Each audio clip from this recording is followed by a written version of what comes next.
Hello, this is MacKenzie, and before we get started with today's interview, I want to quickly thank our sponsor for this episode, Text Expander. You know I'm all about standardizing processes and working efficiently. Well, Text Expander helps agency teams do both. From an efficiency perspective, Text Expander saves me personally a couple of hours worth of typing each month, and when you magnify that across our growing team, the time saving adds up. And this is the cool part that I didn't anticipate when I first started using text expansion tools 7 or 8 years ago. Text Expander keeps our messaging consistently on point with the right spelling, language, and formatting. So we've been able to eliminate a ton of simple mistakes and copy-paste mix-ups by rolling out Text Expander across the team. I've actually got a video that'll be up on our YouTube shortly with a bunch of my favorite use cases. But for now, I want you to head to textexpander.com/podcast, and you get to lock in a 20% year one discount for all Agency Journey listeners. Again, thanks to Text Expander, both for their sponsorship and the impact they've had on our team. Now, let's get to today's interview. Awesome. Welcome back to Agency Journey. My name is MacKenzie. Today, I've got the pleasure of bringing on Kevin Smith, who's a founder of this super cool agency called SmashBrand. We got connected recently, and so I'm super excited to kind of selfishly ask Kevin some of these questions and share it with you all here on the podcast. But Kevin, thanks for joining me today. Yeah, thanks for having me on. Great, appreciate it. I'm excited to dig into the story. I guess that's the right place to start. Is kind of what's the quick version of where SmashBrand came from. Yeah, we the short version of a long story is my business partner. I had met him close to 20 years ago, and we had normal jobs, and we decided. I convinced him to start a product company with me. So we did that, and it was very successful. And we exited that business, and we started a few more product companies, like physical, like vitamins and things like that. And when we had our last one, we just started having some VCs and other people say, "Hey, we've got this brand we've invested in. You know, would you work on ours?" So somewhere, we weren't expecting it. We started an agency. We don't know what we're doing, and that was like the first few years of kind of offering all of these services and doing all this stuff. Whatever anybody needed us to do, we were there for, and that was kind of how it started right there. What was the evolution? Because we were just talking about kind of positioning and like niching down. What's the story of going from, I mean, and it sounds super similar to our story. Like first year, we just called ourselves Digital Yes Men. In retrospect, not at the time. We didn't demean ourselves that much. But it was like, yeah, if you have anything online and you're willing to pay us money, we'll probably figure out a way to do it. So what's the story for you of getting more focused? Yeah, that's exactly what it was. And so we would do, and it was, for us, it was kind of like a lifestyle business at that point. We'd work on it sometimes, if there was kind of business there. But we weren't like, we also had some other things that we were doing. But I just don't think it was super enjoyable. We would do a lot of web, a lot of other things. And then we started consistently kind of getting hired for CPG brands, specifically around packaging, but then they would want all the other stuff too, the marketing and the website. But we found that the packaging, like there was a pattern there. It was very interesting. And then we made the choice one day where we're like, let's don't make this a lifestyle business anymore. Let's commit to it and actually grow this. And that's when we realized that we needed to focus and like bring in kind of specialty, what we're going to position on, and all the other things that are headaches that we have to manage. Let's just get rid of everything and go down to this really, really narrow focus that kind of seems scary right now, but it'll probably be better for us in the long run. So we decided, what are we? We're going to do just packaging. Today, is that still what SmashBrand looks like? Just CPG packaging? It is. In fact, we get more and more narrow, I would think, as the kind of the years progress. Now, it's not just packaging, but you have to be in fast moving consumer goods, like anything you'd find in a grocery store. Like that's where we're at. If you call us and you're like, "Hey, I've got headphones that I want to sell in Best Buy," like that's not for us. Yeah. You were telling me just about the volume of kind of work that comes in that you guys don't take on. How, like, if you just look at client acquisition right now, is it all referral based? Like what's driving the pipeline? Yeah, so we have no outbound sales. And what we found is, again, the power of that positioning, and we haven't gotten into it yet. Like we created some strong differentiation from any other agency that's out there. And that's kind of the power is the positioning. And the reason I'm deviating a little bit, but the reason that we did that is we started getting like bigger brands contacting us with real like big budgets, and that was interesting to me. But then I was losing business. I was losing business to companies that I would see, agencies that were more specialized. That's one thing that drove us to saying, hey, let's just be experts in this one thing we're actually really, really good at, and give up on those other things. And now once we're experts here, let's find differentiation. And it was at that point when it all came together, probably 4 years ago, that the business just came in from referrals. People would, like a CMO would move from one company to the next, or the first person that they called, organic search around those keywords happened. And so now it is, daily, 10 leads that come in, they want to hire you. They're, 100K, 200K projects, and you can just say no to them, and it feels good, actually. Yeah, that's awesome. Let's talk about the differentiation side, because you mentioned that. You have an awesome guarantee. Obviously, you're super niche. Like, what makes SmashBrand different from another CPG branding company? Right. So we are the only CPG branding company that can guarantee what the performance will actually be in the marketplace, and that's a hard thing to do. There was a brand who had called us probably around, this was kind of when I was trying to solidify. I'm like, all right, I know we're packaging, and my business partner has a very unique skill set. He went back and got his MBA, and he did a lot of consumer testing. He focused in around consumer behavior research. And so for our own brands, he would run a lot of surveys and do a lot of testing, like before we're putting a new flavor out, like what do consumers actually want? And this brand called one day, and so I'm telling them about SmashBrand, and I just completely made this up. And I'm like, and as we work on these concepts, we're going to test them with consumers. So we can actually show you without any subjectivity, like what's going to be the most resonant for them. And I could right then, they were like, "What? We never heard of that. Hold on." And so I remember running in and talking with Michael, and I'm like, "Hey, Mike, I need you to do this thing. Like, I just sold it. Like, they want to sign this thing. Can you do it?" And he's like, "Yes."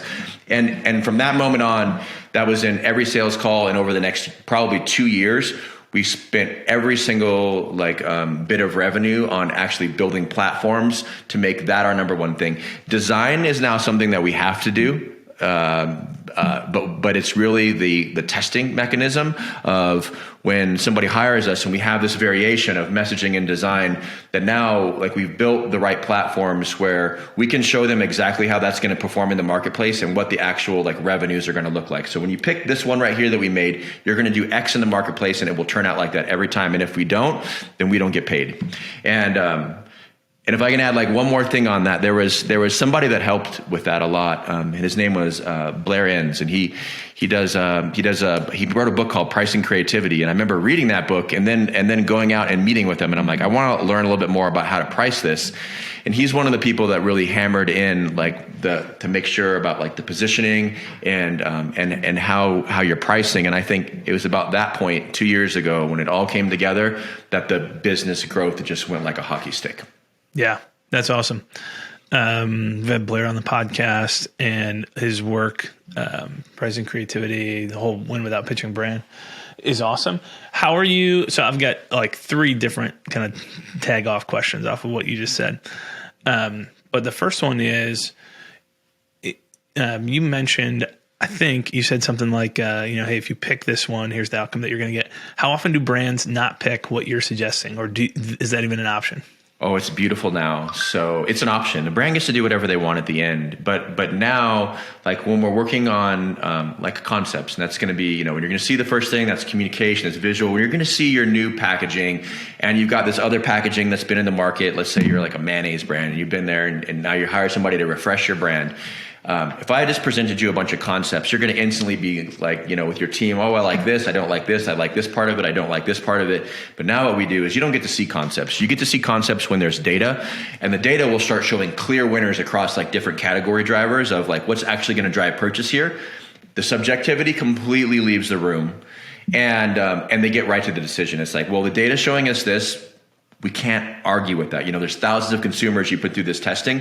We're going with that. And it makes our lives so much easier now, because there's no more rounds of subjective revisions. It's just, here's what it is. Here's what we should do. Here's what the data says. And I say 99% of the time they move forward with that. Yeah, that's wild.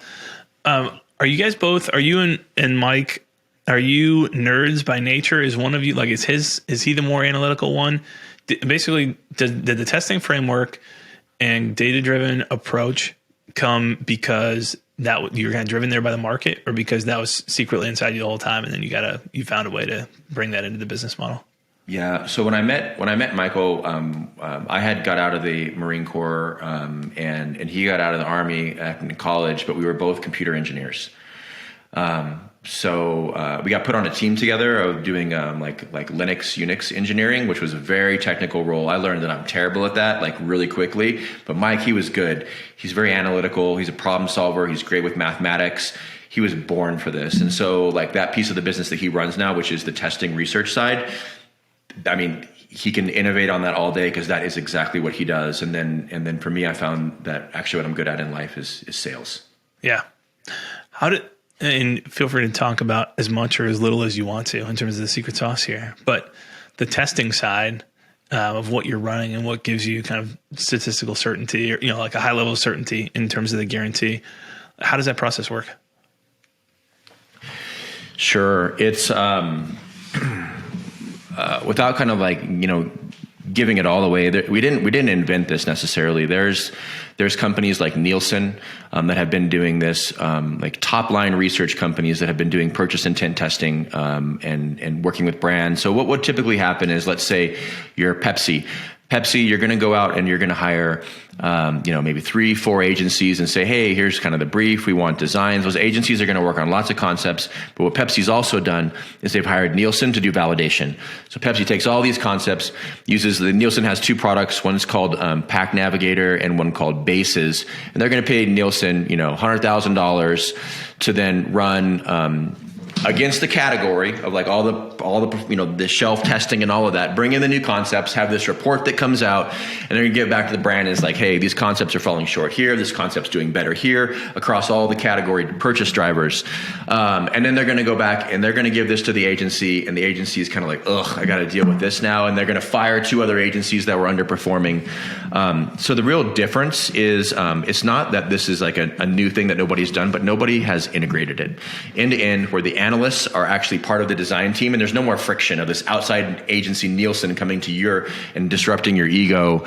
That it's all in one. And what it comes down to of how it works is in purchase in CPG, in a category like a beverage category. If we think about energy drinks, let's say, there's every category is going to have what's called top purchase drivers. And so I know in the beverage category, by buying reports and doing our own research, that the number one thing somebody looks for when they're there is that does it taste great. The number 2 thing is how much caffeine is in it, right? And so you look at those category drivers, and then you're going to develop testing around those. And so when you're bringing those competitors and your concepts in, are you scoring higher for taste great? Are you scoring higher for it stands out against the other ones? And when you can check all of those boxes, those things I would consider like KPIs, now you kind of move it forward and you do something. And again, we do it just like Nielsen, purchase intent testing. And this is like, when you look at the shelf together and I see how often am I going to purchase this, which is going to lead to velocity. And that is the one metric that if you do the algorithm right behind it, it will translate into true outcomes in market. Yeah. The algorithm is the secret sauce we've spent millions of dollars on, and that's the one thing I can't go into. Yeah, right. Just like Nielsen won't tell you theirs either. But They will tell you that if you hire them, like that's the one number, purchase intent, that will translate into real market outcome. Right. And that's what we put our guarantees around. I'm just putting myself, in my own shoes. I'm running a service-based business, but also in the shoes of folks who I'm thinking of like CRO agencies. We worked with a bunch of CRO agencies over the past 18 months. It's weird how in this business, I feel like we hit little different pockets of agencies. Like Klaviyo Partners was a big segment for a little while, and and you just kind of, I think you get into an ecosystem and do good work and get passed around a lot of the same network effects that you're benefiting from. But folks who may want to take and apply some of the same principles of, we've developed kind of this guarantee and this methodology. And there's really a couple different benefits. Obviously on the sales side, having a powerful guarantee is an awesome tool to have. From a servicing side, I think the equally appealing thing to everybody listening is a lot of the subjectivity going out of the room around what we're going to choose. It's not what colors did you happen to wake up and like better today. It's like, no, what do we, like, what do the numbers say are going to drive better results? Yeah, as like from like a salesperson perspective, I always try to think of like what's the psychology of the buyer mindset. So even when we're doing packaging art, we're thinking of the psychology of the consumer. But for me now, I'm selling into a brand, and I found that, and I think this goes for any agency that's out there. I don't care what you're selling. If you're an agency, the buyer mindset is they are looking to right, because they have a budget and they have a job and they got to look good and they don't want to get fired. They're looking for the least risky agency to hire that can do and accomplish the work that they want accomplished. And so for me, I see everything that we do about subjectivity is the risk. The risk goes down. When I'm telling them this story, I'm like, these guys are not risky. They are not risky at all, because the whole way I'm able to see if the thing that I'm going to green light is going to get me fired or not. And so I think that's the for me, kind of, that's the power of being able to do guarantees. And again, I remember that came back to when I had first met Blair. He was explaining, like, agencies, as they go up in like value creation, there's, you can price hourly, you can price value. And then there's this thing that not many agencies can get to, which is pricing outcome.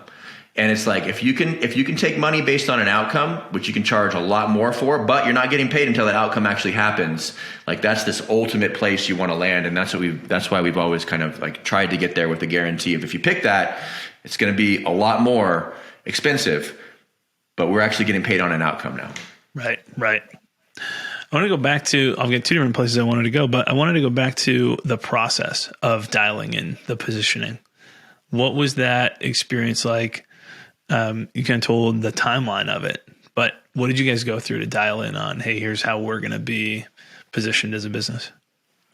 Yeah, I don't think there was like an organized process. I think that's kind of what I do here. Like that's in all of our companies that we've owned together. Like that's sort of my thing. And it's not there's not like a method to it. I look at it as kind of as like pattern mapping. Again, like when I think back on this one, it was like over time I saw the pattern of like packaging was something that was underserviced. Lots of people could do web, but then when I showed more packaging in, then the companies were attracted to us and they hired us. And then it was like the bigger brands came with the bigger budgets, and I was losing business. And the pattern is that like I wasn't established enough. I was losing to the ones that had, bigger portfolios, that had like Monster Energy and things in it. I had these smaller brands in mind, and I wasn't winning. There was a pattern there, and it was like, okay, like how do you get over that? You can try to just keep winning and pitching business, or you can differentiate. And then it was the kind of thinking about like Michael's special skill set, and maybe that's like a good thing that adds some value and de-risks us. So I made it up, and then it was like it happened, and then the next time I pitched it was a little bit more thought through a couple days later, and then they signed, and I'm like, all right, there's a pattern here. Like two companies that I normally maybe had a 10% shot with signed the next day, saying they'd never heard anything like this before. And then after that, it was like, all right, this is what it is. Change our entire culture and vision to be, around like this testing, performance-based outcome, no egos. And then that's just been like our solid focused vision, and everything we do now. If it doesn't fit in line with that, we don't do it. Yeah. I'm curious about, so this is the other totally like side trail here, but your relationship with Michael and the way that you guys have worked together. Obviously you knew each other ahead of time, and you just hinted at multiple businesses together. What was the first business you guys got into together? Yeah. So this was when we were working for Raytheon together.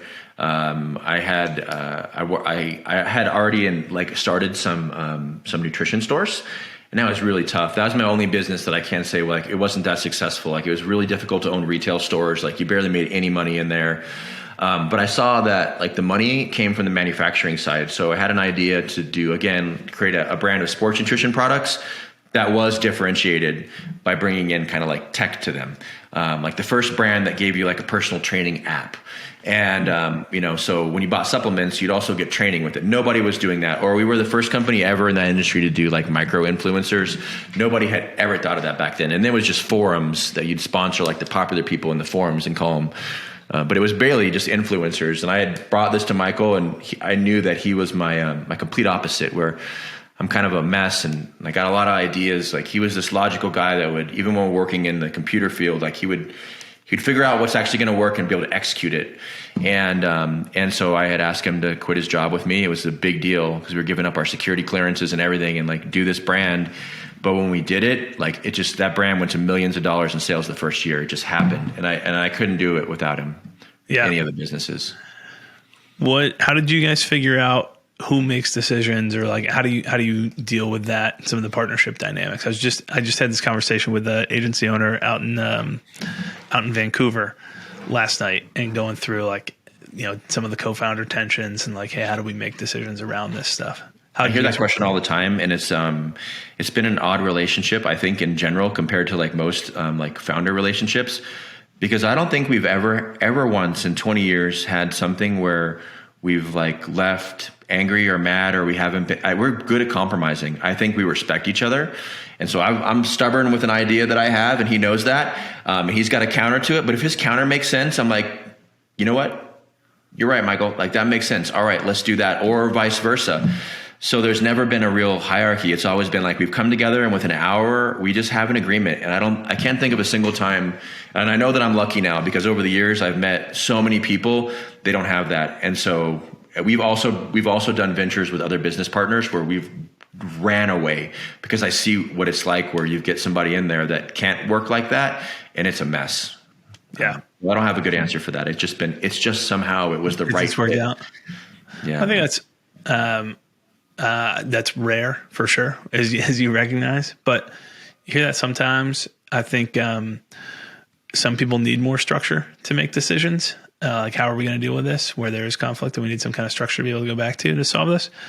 And other people need less. I think for Andrew and I, like in our relationship, I'm kind of both okay with, in the handful of cases where we disagree, like who cares more? If he cares more than I do, like that's fine. Then I think that's how we are too. Yeah. Like, I can see he is very like passionate about this thing and he is like sure of it. I'm like, okay, like I trust you, I respect you. Like, 100%. I don't care as much, so you got it. Like we'll go with you here, and it'll come back to me, you know, the same way when that happens. I think that we are in a place right now, and this is why we hired you guys as part of this. Is like now we've hit this like revenue place and amount of team members and everything else, where from the outside we look like an amazing company, but honestly on the inside I feel like kind of we're a mess. And so now we're actually dealing with some of these issues of we probably need a little bit more structure of like decision making, and the old way of working isn't working together. So part of the organization with you guys is we're bringing you on to help really like the accountability, ClickUp management. Like it's a mess right now, and you guys are going to help us fix that. And then, as I told you, the other part, which we just started, is like that business operating system. And we kind of had that first bit, and part of it helped me kind of maybe clarify like why Michael and I worked together so well is he would be that integrator and I'd be that visionary person. I think both of those, some of my favorite clients are folks who've gone through, obviously like outside of working with us, have also gone through a framework, whether it's EOS or scaling up or whatever else. Obviously EOS is the one that we're most familiar with. But they start to clarify some of that high level stuff. And part of what happens is it's not even just the answers and getting your vision traction organizer together, whatever the framework calls it. Some of it is just they've somewhat recently or at some point they've gone through the habit and they've started building the habit of being able to have conversations and make decisions about how they want to operate as an organization. And I think just that muscle of that you're forced into by some of those frameworks is also helpful, because you're going through a lot of the same stuff at a little bit more granular level in terms of how do we operate together? How's the team going to function together inside a platform? What numbers do we need to see? You know, like what's the data that we ultimately need to be able to track back, and how are we going to manage the team? So that's, I agree 100%. Yeah. When you've got that in place, that's a huge asset to have as well. And I think part of it too is it even for me it like helps me realize and see like the true potential of that relationship with Michael and I, and like the things we should be maybe leveraging from each other. And the things that I probably like are my own weaknesses and hold the company back, of where I'm like, all right, I got to like stop dipping my fingers in over here and like trust and let people, just run with it. Like, it's okay. You can let that go. And that's been a challenge for me, is like letting those things go that I truly care about, like client management, like something that like, if I don't see somebody getting responded to in an hour, like I will make the response, and then I know it throws off our whole accounts team, which I shouldn't do that. But those are my challenges now, like learning to grow. Yeah, that's the. I mean, it's the same thing organizationally. Like we've had to go through a lot of that in the last couple of years as well, in terms of growing, and I think still going through that is you've got just like the hustle and try a lot of things at the beginning is the biggest asset. That turns into the greatest weakness as you start to scale, and that amount of chaos does not work well with a larger team. And same thing happens in terms of just our own habits around, like, it drives me crazy when little detail, like I'm a perfectionist. I need the little details to all be right. That doesn't scale. That's, that is not the right way to build a culture where people feel empowered and trusted and have the autonomy to go do good work on their own. I do have a question for you too. I'm curious if this is something that with all the people that you work with or people that are listening today, if they experience it. So obviously there was a lot of change in the world with the pandemic. And I guess this is something that was a big business driver too. We've always been a remote team. I've had all my companies have been that way, because if I geo restricted my hiring to, Boise, Idaho, it is not going to be good. I need to pull talent from San Francisco, from New York, from Canada, wherever it is. I want the best people working for me. And so that's how we've always been structured. And I will say it was interesting, 3 years ago when we're still just starting to figure out the positioning again, a lot of the conversations then at that time would come down to, hey, can you talk to me about your team? That doesn't really happen anymore. But it's we weren't any different than anybody else, right? And so they would get into the details of walk me through designs that you've done and let me hear about your team and your offices. And then I would talk about we don't really have great physical offices, or sometimes they would come out and I've had people tell me these are terrible offices compared to the $200 million offices they just went to in LA for some big firm. And I would lose a lot of business just on that, as they felt safe and secure. This agency had these big offices. They could see pictures of it. Risk. It comes down to risk. And the pandemic happened, and it was interesting because what I saw, and I'm curious if this happened a lot.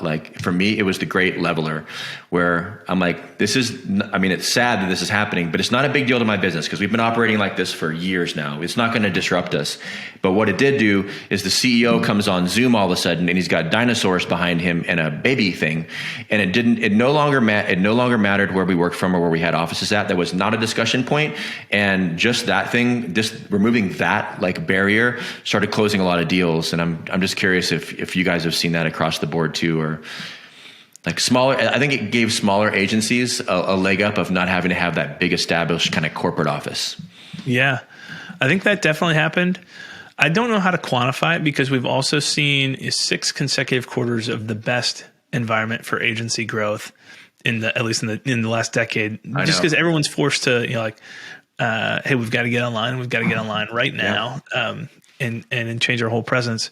So there's this macro environment where it's just been agency growth stories. There have always been fast growing agencies who've figured something out and they've gotten it to click and they've outperformed the field. But the number of those stories that are I just talked to an agency. They were at 3 people in January, just getting started. They just hired number 28.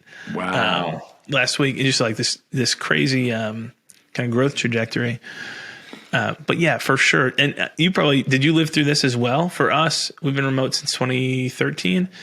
Remote used to be a benefit. I was oh, cool. I'll work at ZenPilot. I get to work from home and I get to travel whenever I want to.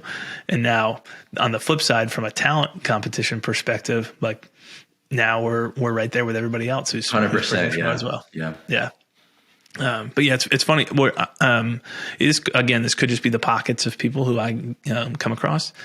The number of Eastern European agencies who I talk to who have grown just like crazy since COVID because of having a much easier time breaking into the States. Again, people not really caring.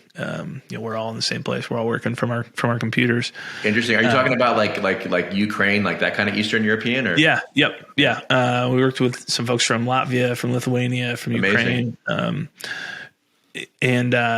yeah, it's just surprising, and it could just be pockets as well. But the number who have said we've had a lot of success post COVID, where we used to get maybe 1 out of every 10 brands was a U.S. company who actually trusted us to do something, often because they were desperate and they're trying to save money, and now now that's turned into 50, 60, 70% of client base is from the U.S. Nice work. That's great. Which is awesome to see, and also like it's a little bit of a wake up call to us here in the U.S. as well. That hey, the world is flattening out. Like there's gonna be competition. The reach is coming in for everybody. So, yeah. And I think that's part of like it just all comes back to what we talked to in the beginning. You know, strong positioning, strong differentiation. That's the thing that's gonna like weather like a recession. It'll do all of that. But when you have a bunch of conversion and you're selling the same stuff as everybody else, it's just you're going to have to work 8 times harder to get a sale. Yeah, it's going to get competed away.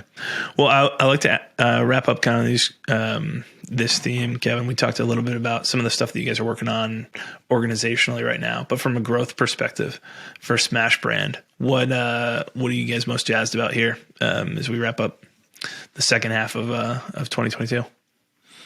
I think for growth for us is what we've decided as a company is like there's 2 ways to grow, right? You can take on more clients or you can charge more. Like those are kind of and so we're going the charge more route. So we've got growth goals to increase prices again by 50%, which we've been able to do every year. It's scary, but it's already kind of like the first one's closed out there, and that's what we're shooting for. End of the year, we've doubled again, and without having to take additional work. That's awesome. This has been a really fun conversation. I could grill you on, especially a lot of the internal team stuff and partnership and growth stuff for a while. We've got a lot of similarities there. It's you got a cool story. There's a lot of overlap.